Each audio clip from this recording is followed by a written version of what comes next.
অরুণদা, very good morning, very good morning. আপনাকে আবার again the happy new year. Same to you. তো আজকে আমরা কোথায় যাচ্ছি? আজকে আমরা যাচ্ছি দুর্গাপুরের পথে রওনা হয়েছি। দুর্গাপুরের পথে। একদম তো এখন আমরা কিছুক্ষণ আগে মেট্রো থেকে নামলাম, তাই তো? একদম আমরা হাওড়া রয়েছি, হাওড়া। হাওড়াতে। দেখি নাও হাওড়ার। তো আজকে আমাদের ওখানে কি কি বেসিসে যাচ্ছি, কি উপলক্ষে? ওখানে যাচ্ছি আজকে শুভ অন্নপ্রাশন।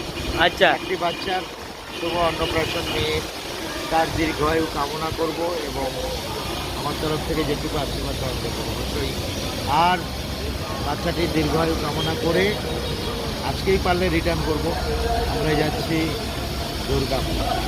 তো 31 দিন তো আমি আপনার দোকানে গেছিলাম, তো আপনি তো পাবলিকদের শুদ্ধ বার্তা দিয়েছিলেন। তো এবার 2025-এ কি বার্তা দিতে চান? আমি খুব তাড়াতাড়ি 2025-এ যেটুকু আসবো, আগে কনফার্ম না হলে আমি কিছু বলি না। কনফার্ম এটা ছিল, কনফার্ম বলে দিয়েছিলাম, বাট আরও কনফার্ম পরপর আসছে, আপনারা দেখতে থাকুন, পেয়ে যান।